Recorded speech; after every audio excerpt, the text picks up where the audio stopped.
Union council گول سرمک ضلع اسکردو کی ایک اہم یونین کونسل ہے۔ اس کی آبادی 11,883 نفوس پر مشتمل ہے۔ اس یونین کونسل کے 4 بڑے مواضعات گول، سرمک، ڈورو اور شیلا کے 14 محلوں میں 1,176 گھرانے آباد ہیں۔ اس یونین کونسل کا احاطہ تھورگو پڑی سے شروع ہو کر دیوسائی سے متصل شیلا کے مقام پر ختم ہوتا ہے۔ یوں رقبے کے لحاظ سے اس کا شمار بلتستان کی بڑی یونین کونسلوں میں ہوتا ہے۔ بلتستان کے دیگر علاقوں کی طرح گول سرمک یونین کونسل بھی تعلیم، صحت، بجلی، پانی، بے روزگاری، مارکیٹنگ اور کمیونیکیشن سمیت دوسرے بے شمار بنیادی مسائل میں گھری ہوئی ہے۔ تاہم دور جدید کے تقاضوں کو مد نظر رکھا جائے تو جو مسئلہ سب سے اہم اور فوری حل طلب ہے وہ مسئلہ معیاری تعلیم کا ہے، کیونکہ تعلیم کے بغیر کوئی قوم ترقی نہیں کر سکتی اور نہ ہی اپنے وجود کو برقرار رکھ سکتی ہے۔ 11,000 سے زائد کی آبادی والی اس بڑی یونین کونسل میں کالج تو درکنار ایک منظور شدہ ہائی اسکول بھی نہیں ہے۔ 4 غیر منظور شدہ ہائی اسکولوں میں طلبہ کی تعداد حد سے زیادہ ہے، جبکہ عمارت ان کی ضروریات پوری کرنے سے قاصر ہے۔ موجودہ غیر منظور شدہ ہائی اسکول گول کی تعمیر 1940 میں ہوئی، جب بلتستان ڈوگرا راج کے تسلط میں تھا۔ یہ اسکول اس وقت بلتستان کے چند گنتی کے پرائمری اسکولوں میں سے ایک تھا۔ اپنے قیام کے 43 سال کے طویل عرصے بعد 1983 میں گول پرائمری اسکول کی اپ گریڈیشن ہوئی اور اسے مڈل اسکول کا درجہ دیا گیا، لیکن عمارت وہی پرائمری والی ہی رہی۔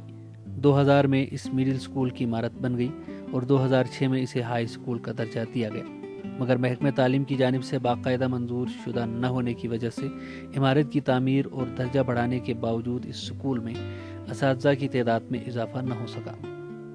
اس وقت 5 کلاسوں کو پڑھانے کے لیے صرف 7 اساتذہ موجود ہیں، جس سے اندازہ لگانا مشکل نہیں کہ معیاری تعلیم کی صورتحال کیا ہے۔ اساتذہ کی کمی، تدریسی معاونات کی عدم دستیابی، ناقابل استعمال کھیل کا میدان اس اسکول کے اہم مسائل ہیں۔ انٹرینڈ ٹیچرز جو ہے وہ زیادہ مسائل کریٹ کرتا ہے اسکولوں میں، کیونکہ جب تک ٹیچر ٹرین نہ ہو وہ صحیح طریقے سے بچوں کو ایجوکیشن دے نہیں سکتے، اور ان کو سمجھانے میں، ان کو موٹیویٹ کرنے میں ٹیچر بہت اہم کردار ادا کرتے ہیں، تو اس کے لیے ٹرین ہونا بہت ضروری ہے۔ دوسرا، والدین میں اویئرنیس نہیں ہے کہ تعلیم کی ضرورت ہے یا تعلیم کو ضرورت سمجھ کے پڑھانا بچوں کو، لیکن اکثر والدین میں ہم نے یہ دیکھا گیا کہ محض رسم و رواج کے مطابق بچوں کو اسکول بھیجتے ہیں، تعلیم کی اہمیت ان میں نہیں ہے۔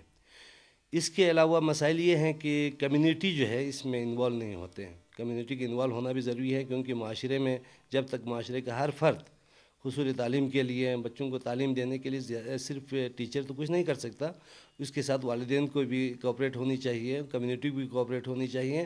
سب سے بڑی بات ہمارے آفس کی طرف سے، ڈائریکٹریٹ آفس ہیں، ڈپٹی ڈائریکٹریٹ کے آفس ہیں، آفس کی طرف سے بھی ہمیں رسپانس ملنا چاہیے۔ ناگفتہ تعلیمی مسائل کی ایک واضح جھلک ہائی اسکول گول کے عقب میں واقع موضع گول کا واحد پرائمری اسکول ستیاندو میں نظر آتی ہے۔ 2 کمروں پر مشتمل اس ننھی منی عمارت میں 5 کلاسیں چلائی جا رہی ہیں۔ ان میں سے ایک کمرے میں بیک وقت 3 کلاسیں چل رہی ہیں، جبکہ دوسرے کمرے کو کلاس روم کے علاوہ اسٹور کے طور پر بھی استعمال کیا جا رہا ہے۔ 5 کلاسوں کو چلانے کے لیے صرف 2 اساتذہ موجود ہیں، جنہیں تھوڑی دیر سستانے کی نہ فرصت ہے اور نہ ہی جگہ۔ جس اسکول میں سکون سے بیٹھنے کی جگہ تک میسر نہ ہو، وہاں دیگر تدریسی اور کھیل کی سہولیات کی امید کیسے کی جا سکتی ہے؟ جب بھی ہمیں ٹیچروں کے بارے میں کوئی پرابلم آتا ہے، جب ہم ان سے رابطہ کرتے ہیں محکمہ ایجوکیشن سے، تو وہاں کوئی اس کی سنوائی نہیں ہوتا ہے، اور پرائمری لیول پر خصوصاً ہماری تعلیم معیار بہت گرا ہوا ہے۔ پرائمری لیول جب تک ہمارا ٹھیک نہیں ہوگا تو آپ ہائی اور مڈل کو ٹھیک نہیں کر سکتے ہیں۔ ہم نے بار بار محکمہ ایجوکیشن سے رابطہ کیا کہ فلان ٹیچر جو ہے ہمیں پرائمری سیکشن میں دے دیں اور فلان ٹیچر ہمیں ہائی اسکول میں دے دیں، لیکن محکمہ تعلیم کی طرف سے اس کے اوپر کوئی سنوائی نہیں ہوتی ہے۔ اس یونین کونسل کا سب سے بڑا گاؤں سرمک اپنے قدرتی حسن کے اعتبار سے بلتستان کے خوبصورت علاقوں میں شمار ہوتا ہے۔ تعلیمی پسماندگی سے یہ خوبصورت علاقہ بھی مستثنی نہیں۔ تعلیمی مواقع کی شدید کمی اور پست معیار تعلیم نے یہاں بھی نظام تعلیم کو بری طرح متاثر کیا ہوا ہے۔ 1915 میں قائم ہونے والا پرائمری اسکول بچوں کی تعداد اور عمارت کے اعتبار سے ترقی کرتا ہوا آج ہائی اسکول کا درجہ تو حاصل کر چکا ہے، مگر سہولیات اور اساتذہ کی تعداد کے لحاظ سے اس کی ترقی کی رفتار کچوے کی چال سے بھی زیادہ سست ہے۔ 6000 سے زائد آبادی والے معزز سرمک کا یہ واحد ہائی اسکول بھی منظور شدہ نہیں، جو تعداد پوری کرنے اور معیار کو پس پش ڈالنے کے فارمولے کی واضح مثال ہے۔ اساتذہ اور کلاس روم کی کمی، کوالیفائڈ ٹیچرز خصوصاً سائنس کے مضامین کے لیے متعلقہ ٹیچرز کا نہ ہونا اس تعلیمی ادارے کے اہم ترین مسائل ہیں، جبکہ فرنیچر کی کمی، پلے گراؤنڈ کی عدم موجودگی بھی اسکول کی نصابی اور غیر نصابی مسائل ہیں جو فوری حل طلب ہیں۔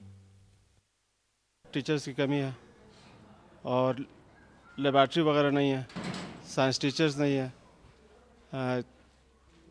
ایکوموڈیشن نہیں ہے، یعنی عمارت جو ہے ناکافی ہے، جو عمارت موجود ہے وہ خستہ حالی میں ہے، کافی بہت پرانی عمارت ہے، تو یہ سب چیزیں ایک اچھی تعلیم کے لیے بہت ضروری ہوتی ہے، تو یہی مسائل ہمارے پاس موجود ہے۔ ایک بندے کی بات نہیں ہے، ایک بندے تک محیط نہیں ہے، بلکہ یہ کمیونٹی کو بھی اس میں حصہ ہونا چاہیے، جو ٹیچرز برادری ہے یا ہیڈ ٹیچر ہے اس کا بھی اس میں انوالومنٹ ہونی چاہیے، اور گورنمنٹ کو بھی چاہیے کہ اس سلسلے میں اقدامات کرے۔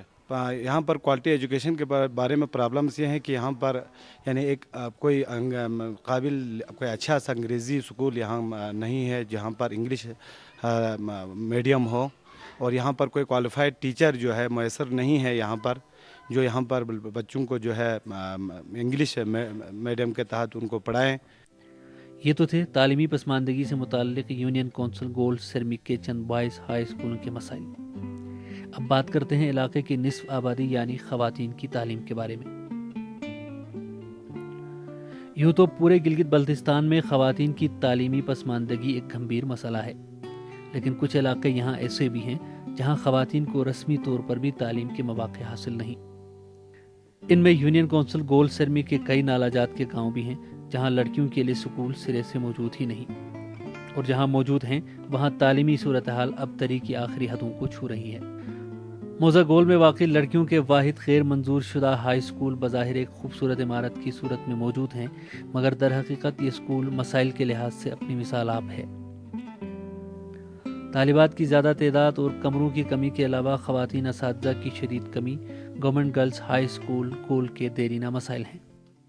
کسی کا باپ ہے نہ کسی کا بیٹا، اس اعلان میں یہود اور نصارہ جو اس زیادہ سے زیادہ طالبات کو چھت کے نیچے پڑھانے کے لیے جہاں ایک ایک کمرے میں 2 کلاسیں چلائی جا رہی ہیں، وہیں ایک کمرے کے 3 حصے کر کے کلاس روم کے علاوہ سٹاف روم اور کچن کے طور پر بھی استعمال کیا جا رہا ہے۔ یہاں زیر تعلیم لڑکیوں کو تعلیم کیسے مل رہی ہے، اس کا جواب خود ان کے اساتذہ بھی نہیں جانتے۔ لڑکیوں کی تعلیم پر کتنی توجہ دی جاتی ہے، اس کا اندازہ گرلز ہائی اسکول سرمک کی صورتحال سے بھی بخوبی لگایا جا سکتا ہے، جو پرائمری منظور شدہ ہے۔ لڑکیوں کی تعداد میں اضافہ اور تعلیمی مواقع کی عدم دستیابی کے باعث اس میں ہائی اسکول کی کلاسیں چلائی جا رہی ہیں۔ یہاں بھی مختلف مضامین کے متعلقہ اساتذہ کی شدید کمی، ناکافی عمارت جیسے سنگین مسائل ہیں، جبکہ ان تعلیمی اداروں میں دیگر تدریسی سہولیات سمیت غیر نصابی سہولیات کی دستیابی کی امید کو دیوانے کا خواب بھی کہا جا سکتا ہے۔ تعلیم کے مواقع بہت ہی کم ہے، کیونکہ یہاں پہ نہ اتنی اچھی تعلیم میسر ہوتی ہے، نہ ہی ماحول ہے۔ جو بھی باہر سے اساتذہ آنا چاہیں تو ان کے لیے بھی بہت مشکل ہوتی ہے، اور نہ ان کی اتنی اچھی سیلری ہوتی ہے کہ وہ یہاں پہ آ کے تعلیم بچوں کو دیں، اور والدین بھی یہاں کے اتنے اچھے ذہن رکھتے ہی نہیں ہے کہ وہ میٹرک ہوتے ہی اپنی بچوں کو زیادہ تر گھر میں بٹھا دیتے ہیں اور ان کی زیادہ تر شادیاں کروا دیتے ہیں۔ اس وجہ سے ہمارے یہاں کے تعلیم کا نظام کچھ بہتر نہیں ہے۔ پرائیویٹ سیکٹر میں تعلیمی اداروں کے قیام سے کسی حد تک معیاری تعلیم کے مواقع پیدا ہو گئے ہیں، تاہم نجی تعلیمی اداروں کے انگنت مسائل سے بعض اوقات ان کا نظام تعلیم بھی متاثر ہوئے بغیر نہیں رہ سکتا۔ کچھ ایسی ہی صورتحال کا سامنا سرمک میں قائم پرائیویٹ ادارے المشرق پبلک اسکول کو کرنا پڑ رہا ہے۔ پچھلے 15 سال سے ایک خستہ حال عمارت میں قائم اس نجی تعلیمی ادارے میں مڈل کلاس تک تعلیم دی جا رہی ہے۔ مطلوبہ عمارت کا حصول، تربیت یافتہ اساتذہ کا نہ ہونا اور اساتذہ کے تنخواہوں کے مسائل سمیت نصابی اور غیر نصابی سہولیات کا فقدان اس غیر سرکاری تعلیمی ادارے کی کارکردگی کو زیادہ دیر برقرار نہیں رکھ سکتا۔ سب سے بڑا مسئلہ ہمارے اسکول کے لیے یہ ہے، ایک سب سے جو مین پرابلم ہے وہ عمارت کا ہے، بلڈنگ کا۔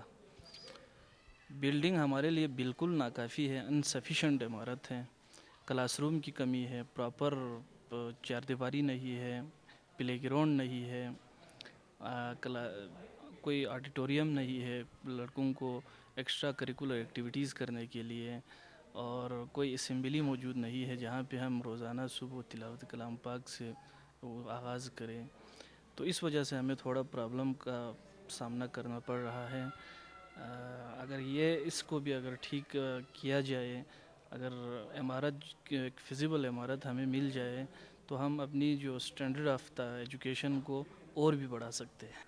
علاقے میں نظام تعلیم اور معیار تعلیم کو بہتر بنانے کے لیے محکمہ تعلیم کے ساتھ معاشرے کے تمام ذمہ دار طبقے کو سر جوڑ کر بیٹھنا ہوگا، تاکہ تعلیم کی فراہمی کا مقصد برائے نام نہ ہو، بلکہ پڑھے لکھے معاشرے کے ساتھ ساتھ حقیقی معنوں میں ایک روشن اور تابناک قومی مستقبل کا خواب پورا ہو۔